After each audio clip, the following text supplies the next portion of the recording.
Petrol diesel no stock board కనపడకూడదు. కృత్రిమ కొరత సృష్టిస్తే తాట తీస్తామంటే హెచ్చరించారు ముఖ్యమంత్రి చంద్రబాబు నాయుడు. కొంతమంది వ్యాపారులు ఒక రాజకీయ పార్టీతో కలిసి సోషల్ మీడియాలో విస్తృతంగా ప్రచారం చేసి ప్రజల్ని భయాందోళనకి అయోమయానికి గురి చేసి పెట్రోల్ బంకులకు తరలించి అక్కడ ఉన్న స్టాక్ను అవ్వజేసి ఎలా డ్రామాలాడుతుందో చూస్తానున్నాం గత 2 రోజులుగా. YSR Congress party social media విభాగం సోషల్ మీడియా ప్లాట్ఫామ్స్లో petrol diesel no stocks boards అంటూ విస్తృతంగా ప్రచారం చేసినాయి.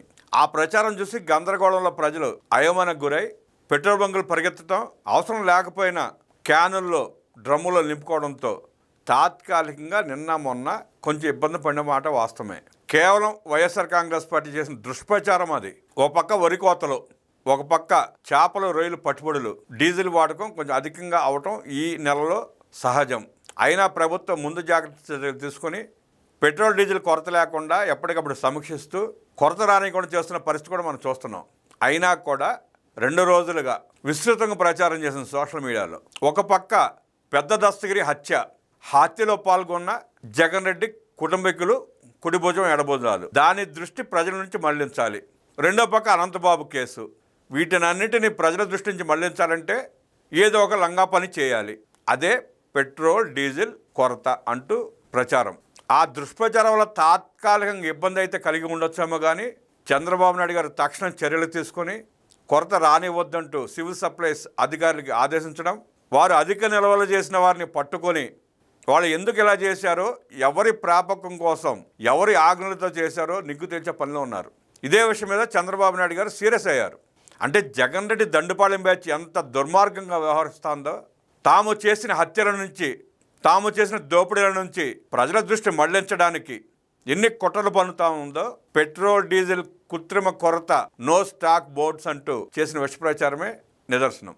పెట్రోల్ డీజిల్ కోసం ప్రజలు ఇబ్బంది పడుతున్నప్పుడు, బంకుల దగ్గర నిరీక్షిస్తున్నప్పుడు నీ పేపర్లో సగం పేజీని మొత్తం అవే వ్యాసాలు రాసుకున్నాడు. ఎక్కడెక్కడో ఫోటోలు తీసుకొచ్చి గంటల తరబడి బంకుల దగ్గర కాపలంటూ వ్యాసాలు రాసుకున్నాడు.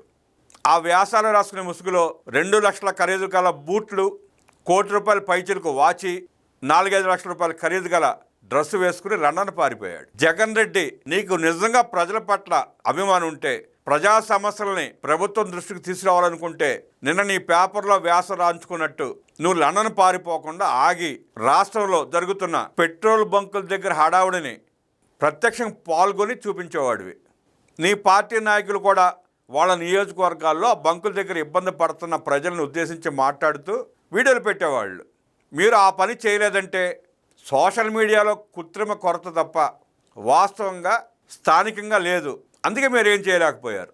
అక్కడక్కడ చిన్న ఇబ్బందులు ఎత్తి ఉండొచ్చు. దాన్ని సాకుగా తీసుకుని, అవకాశంగా తీసుకుని మీరు చేసిన విష ప్రచారం మీకే చుట్టుకుంటుంది. ఆఖరికి కృత్రిమ కొరత సృష్టించడానికి కారకులే మీరు.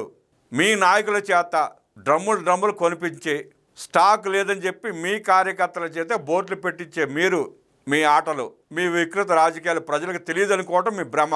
పెట్రోల్ డీజిల్ విక్రయాల్లో డిమాండ్కి తగ్గ సప్లై ఉండేలా చూడాలని, సోమవారంలోగా రాష్ట్రంలో సాధారణ పరిస్థితులు నెలకొనేలా చూడాలని ముఖ్యమంత్రి నారా చంద్రబాబు నాయుడు అధికారులను, ఆయిల్ కంపెనీల ప్రతినిధులను ఆదేశించారు.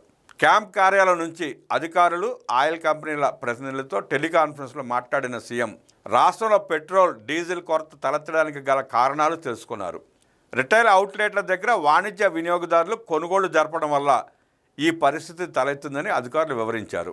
రాష్ట్రంలో సాధారణంగా పెట్రోల్ రోజుకు 6,330 కేఎల్ అమ్మకాలు జరిగావని, అయితే శనివారం ఒకసారిగా 34% డిమాండ్ పెరిగి 8,489 కేఎల్కు అమ్మకాలు చేరాయని, ఆదివారం కూడా సాధారణ డిమాండ్ కన్నా 22% అధికంగా 7,750 కేఎల్ వినియోగం ఉందన్నారు. మరోవైపు డీజిల్ విషయంలోనూ ఇదే పరిస్థితి నెలకొందన్నారు. సాధారణంగా డీజిల్ రోజుకు 9,048 కేఎల్ అమ్మకాలు జరిగావని, అయితే శనివారం ఒక్కసారిగా 16% డిమాండ్ పెరిగి 10,556 కేఎల్కు అమ్మకాలు చేరాయని, ఆదివారం కూడా సాధారణ డిమాండ్ కన్నా 3% అధికంగా 9,392 కేఎల్ వినియోగం ఉందని అధికారులు ముఖ్యమంత్రికి తెలిపారు. దీనికి తోడు నయారా, రిలయన్స్, జియో వంటి ప్రైవేట్ ఆపరేటర్లు కూడా తమ కంపెనీ బంకులను సప్లై నిలిపివేయడం కూడా సమస్యను మరింత తీవ్రతరం చేశాయని జిల్లా కలెక్టర్లు వివరించారు. మరోవైపు కంపెనీలు రిటైల్ అవుట్లెట్లకు ఇంతకు ముందులా క్రెడిట్ ఇవ్వడం లేదని అధికారులు తెలపగా, ఎందుకు క్రెడిట్ నిలిపేశారని హెచ్పిసిఎల్, ఐఓసిఎల్, బీపీసీఎల్ కంపెనీల ప్రతినిధులను సీఎం ప్రశ్నించారు. కంపెనీలు రిటైల్ అవుట్లెట్ల మధ్య గ్యాప్ లేకుండా చూసుకోవాలన్నారు. ప్రజలను, ప్రభుత్వాన్ని ఉద్దేశపూర్వకంగా ఇబ్బంది పెట్టాలని చూస్తే అనుమతుల విషయంలో పునరాలోచన చేయాల్సి వస్తుందని హెచ్చరించారు. ఆయిల్ కంపెనీల అసంబద్ధ నిర్ణయాల కారణంగా ప్రజలు ఇబ్బంది పడితే సహించేది లేదని స్పష్టం చేశారు. ప్రజల నిత్యావసరాలకు సంబంధించిన అంశంలో బాధ్యత లేకుండా వ్యవహరిస్తే ఉపేక్షించేది లేదని ఆయిల్ కంపెనీలకు తేల్చి చెప్పారు సీఎం. గురువారమే సమస్యను గుర్తించామని అధికారులు చెప్పగా 3 రోజుల క్రితమే సమస్య గుర్తించినప్పుడు ఎందుకు పరిస్థితిని చక్కదిద్దేందుకు చర్యలు తీసుకోలేదని సీఎం ఆగ్రహం వ్యక్తం చేశారు. సమస్య తలెత్తిన తర్వాత ప్రజలు ఇబ్బందులు పడుతున్న సమయంలో తనకు నివేదికలు ఇవ్వడం సరికాదని, ఫలితాలు చూపించాలని సీఎం స్పష్టం చేశారు. మరోవైపు మళ్లీ సాధారణ పరిస్థితులు నెలకొనే వరకు రెవెన్యూ, పోలీస్, లీగల్, మెట్రాలజీ విభాగాలతో ప్రత్యేక టాస్క్ ఫోర్స్ కంట్రోల్ రూమ్ ఏర్పాటు చేయాలని జిల్లా కలెక్టర్లను సీఎం ఆదేశించారు. ఒక్కసారిగా సమస్య తలెత్తడంపై విచారణ జరపాలని చెప్పారు. ఆక్వాకల్చర్ అవసరాలు కూడా పెరిగాయని, వరి కోత యంత్రాలకు డీజిల్ కొరత రానివద్దని స్పష్టం చేశారు. రైతులకు కూపన్ విధానం ప్రవేశపెట్టే ఆలోచన కలెక్టర్లు, వ్యవసాయ శాఖ అధికారులు చేయాలని సూచించారు. ప్రతి బంక్ దగ్గర రెవెన్యూ, పోలీస్ బందోబస్తు ఏర్పాటు చేయడమే కాకుండా సీసీ కెమెరాల ద్వారా పర్యవేక్షణ జరపాలన్నారు. ఎక్కడా బ్లాక్లో అమ్మకాలు జరగకూడదని చెప్పారు. సోమవారం నాటికి ఎక్కడ నో స్టాక్ బోర్డులు కనిపించకూడదని చెప్పారు.